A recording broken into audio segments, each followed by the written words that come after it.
Yun, magandang araw po sa inyong lahat. Welcome po sa Makapili TV. Eto na nga po, update lang po. Mukhang magagaya po si Senator Bato de la Rosa dito kay Pangulong Duterte. Kasi yung nakaraan, di ba, inaresto. Hindi pala inaresto. Nung dinukot si Pangulong Duterte at dinala sa dahig. Yan din po ang malamang na mangyayari dito kay Senator Bato de la Rosa. Yan po ay sinabi ng kapatid po ni Ombudsman Boying Remulla na si John Vic Remulla. So mukhang nagkukuntsabahan na po yung magkapatid para po maisakatuparan nila yung maitim nilang plano sa mga kalyado ng mga Duterte. So ito, panoorin po natin itong balitan to para magkaroon tayo ng magandang konteksto kung ano ba talaga yung posibilidad na mangyayari dito kay Senator Bato de la Rosa once na talagang kumpirmadong naglabas ng warrant of arrest ang ICC. Pero siyempre, bago ang lahat, kung hindi ka pa nakasubscribe sa Makapili TV, baka naman pwedeng makapindot muna ng subscribe button at the same time. Palike ka rin po ng video, wala naman pong bayad dyan, kaya pindot na. So ito, panoorin po natin. Pareho sa ginawang pag-aresto kay dating Pangulong Rodrigo Duterte ang gagawin kay Senador Bato de la Rosa sakaling isyuhan siya ng arrest warrant ng ICC. Ayon yan sa Department of the Interior and Local Government. Bagaman, wala pa silang nakikitang warrant sa ngayon. Nakatutok si Mark Salazar. Pangalawang araw ngayon na wala sa sesyon ng Senado si Senador Ronald Bato de la Rosa. Sa gitna ito ng ugong ng warrant of arrest laban sa kanya ng International Criminal Court o ICC. Maging kasamahan niya sa minority, hindi alam kung nasaan siya. Hindi ko na tinatanong, mas maigi na, di ba? Hindi naman sasabihin at ayoko rin malaman. Dito tama naman yung sinabi dito ni Senator Amy Marcos. Sa mga ganyang sitwasyon, mahirap na rin yung medyo marami kang nalalaman na impormasyon dahil kung sakasakali na biglang may magkalulo kay Senator Bato de la Rosa, baka isa siya sa mga mapagbintangan. Tandaan ninyo, mahirap na, di ba? Baka nga naman machuchu pa si Senator Bato de la Rosa, bigla siyang mabitbit ni Boying Remulla. Ang asawa ni Senador de la Rosa ang nakausap raw ni Senator Amy Marcos. Kabadong-kabado raw sa sinasabing warrant of arrest laban sa asawa.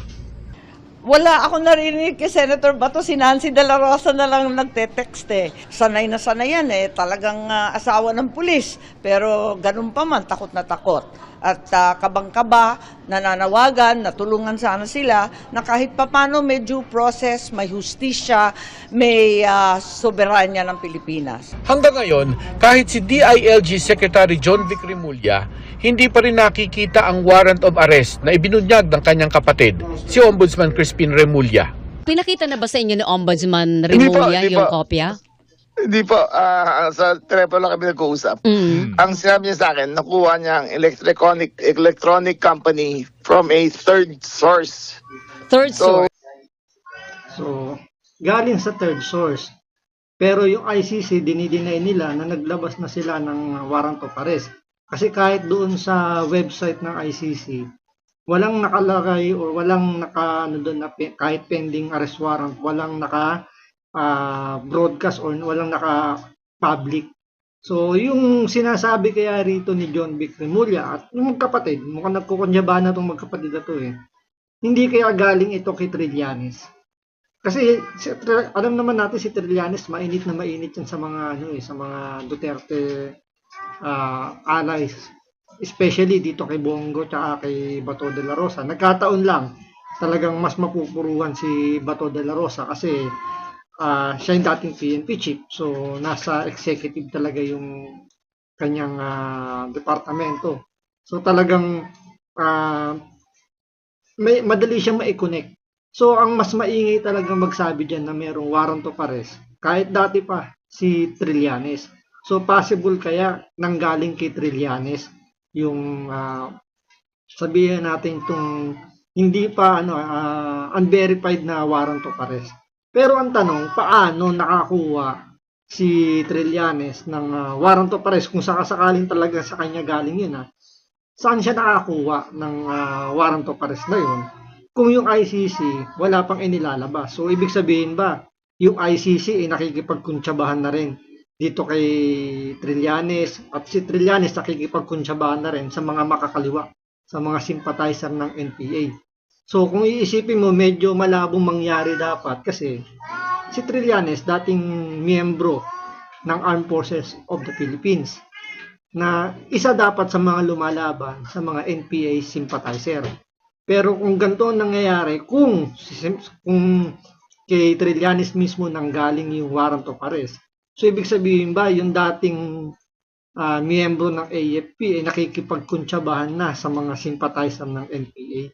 Kasi ang sigurado natin ditong talagang nagdidiin, talagang minamadali itong pagkastigo sa mga Duterte supporter. Number one dyan, mga sympathizer ng NPA. Sumusunod lang dyan yung itong mga oligarko, siyempre, malaki ang nawala sa kanila sa loob ng 6 na taon nung naupo si Pangulong Duterte. Kaya kailangan nilang bumawi. Kaya ito ang ginagawa nila ngayon, talagang kinakapitalize nila ngayon yung kahinaan ni Bongbong Marcos. At nangyayari, parang pati ang gobyerno natin ngayon, nakikipagkunsyabahan na sa mga sympathizer ng NPA. Tandaan nyo, yung ICC, nasa bansa yan na kung saan halos parang nasa ano rin sila, communist country. Yan ang sinasabi nila. So possible talaga na may leaning yung bansa kung saan nandun yung ICC, may leaning sa mga sympathizer ng NPA. So talagang pinagtutulungan nila ng todo ngayon yung mga Duterte, since yun nga, kinakapitalize nila yung kapangyarihan na meron si Bongbong Marcos, yun nga lang, mahinang presidente, kaya nagagamit. So ngayon, itong sinasabi ni John Vic Remulla, na nung magkapatid na Remulla, na nanggaling lang daw sa third party, ang tanong nga, di ba, paano? Saan nila nakuha? Kanino nila nakuha? Kaya dapat dito magpatawag ng Senate hearing. Tanungin itong magkapatid na to, na paano nila nakuha yung ganong klaseng supposedly yan dapat yan, di ba? Confidential dapat yan. Pero paano sila nakakuha ng ganyang dokumento? Ngayon, kung hindi sila sasagot ng matino, i-cite in contempt para matuto tong dalawang to. Third So, source. hindi po galing sa ICC. Mhm. Okay. But in form and in function, mukha siyang official. Mhm. But as far as we are concerned kasi, basta nasa national security apparatus ka, dapat actionable document. Yun nga po. And yung Dapat dumating Dapat may talaga. hard copy. yung no? hawak ng kapatid Opo. po ninyo, hindi pa masasabing actionable document 'yon. Hindi pa po. Pero sabi ni Remulla, parehong latag lang ang gagawin kay De La Rosa kung paano inaresto noon si dating Pangulong Rodrigo Duterte basta may papel na. Yung kay Tingnan nyo, basta raw may papel na, parehas lang daw yung magiging proseso ng pagdala kay Senator Bato de la Rosa papuntang ICC. Kung inyo maaalala, nung binitbit si Pangulong Duterte, wala silang hard copying arrest warrant. Ang tanging hawak lang nila, yung hawak ni General Torre, kung di tayo nagkakamali, electronic lang. So hindi pa siya print out, nasa cellphone lang yung warrant of arrest. Pero nabitbit na nila si Pangulong Duterte. So yung due process, hindi na importante. Basta sa kanila, may patapon lang nila yung mga kalaban nila sa politika. Hindi na importante yung mga due process na yan. Sa kanila nila iisipin yan kapag nabitbit na yung mga target nilang tao. Kaya tama lang yung ginagawa ngayon ni Senator Bato de la Rosa na wag muna siyang magpakita dahil kung sakasakaling aatin siya sa Senado ng Senate session, alam naman natin, sinabi naman ni Tito Soto, na walang hindi niya hayaang hulihin, kunin si Bato de la Rosa kung nasa loob ng Senado. Pero pag yan nasa labas na ng Senado, out of control, out of touch na sa diyan, hindi niya na pwedeng panghimasukan. So hindi naman pwedeng sa loob ng 2 taon habang hindi pa nakaupo si VP Sara Inday Sara bilang presidente, gagawing hotel ni Senator Bato de la Rosa yung Senado. Siguro hindi naman ganun kasintigas yung mukha niya. sa ginawa ni Trillanes na halos ginawa niyang hotel, yung Senado, talagang nagtago doon para hindi lang siya mahuli. So, tama na yung ginawa ni Senator Bato de la Rosa. Wag muna siya magpakita hanggat hindi pa kumpirmado na may hawak na, yung kumbaga, hanggat hindi pa verified talaga kung totoo yung warrant of arrest na hawak ng mga Remulla, mahirap magpakasiguro. Kasi, traitor, tuso yung magkapatid na Remulla na to, lalo na si BBM. Iba yung sinasabi nila, iba yung ginagawa nila. Diba? So, nadala na dyan si Bato de la Rosa. Kaya hindi nyo masisisi kung magtatago si Senator Bato de la Rosa. Siyempre, kung hahayaan niyang mahuli siya ng ganun-ganun lang, edi parang sinabi na lang, parang kinonsinti na lang itong administrasyon ni Bongbong Marcos na binabiolate na yung mga batas. Sa bagay, sabi nga ni Poying Remulla, di ba? It's bending the law, hindi naman breaking the law. So, eto na, nagsisimula na yung pagbibending ng law sa mga kalaban sa politika ng Marcos administration. Dating Pangulo po, may proper channels po yun. Ako po mismo, nakakuha po ako ng copy ng official Opo. na warrant of arrest through Interpol. Aha. In this case, wala pa po kami nakukuha. Hindi po dumarating sa Department of Justice. So, I cannot comment on a non-entity. So, hintayin po natin dumating bago ko mag-comment po. Kung may warrant, ilabas. Kung walang warrant, tumahimik na kayo. Tantanan na ninyo kami. Ano ba naman pananakot ng ginagawa yan? Sa social media naman naglatag ng argumento ang abogado ni De La Rosa.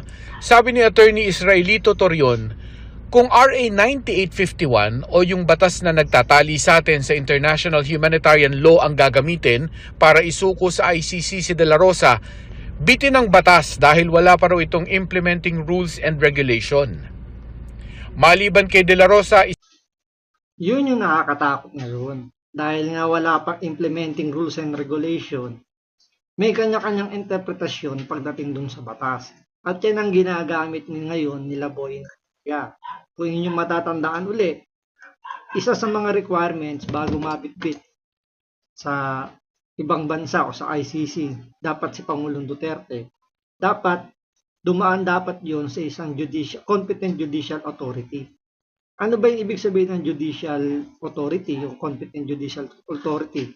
Diba? Doon pa lang sa judicial, hindi na kailangan ipaliwanag ng matindi. So, under dapat yun ng korte. Diba? 3 branches of government, executive, legislative, tsaka yung judiciary. Executive sa presidente, legislative para sa kongreso, tsaka sa mga senador, and judiciary para sa mga hukom, diba, sa yung taga-interpret ng batas. So, yung legislative, gumagawa ng batas. Executive, sila yung nagpapatupad ng batas. So, dahil hindi nga ganun kalinaw yung rules and regulation pagdating dun sa kailangan dalhin daw sa judicial authority si Pangulong Duterte, ang tumayong judicial authority, DOJ. Ang DOJ hawak ng executive. Wala namang kapangyarihan ng DOJ para bumalangkas ng batas kasi sila, nagre-relay lang sila kung ano yung nakasaad dun sa batas at dapat korte yung mag-i-interpret. Pero ang nangyari nga, dahil nga medyo malabo yung regulation na yon, kinapitalize uli yun ni Boying Remulla. Kaya ngayon, dahil walang rules and regulation, IRR doon sa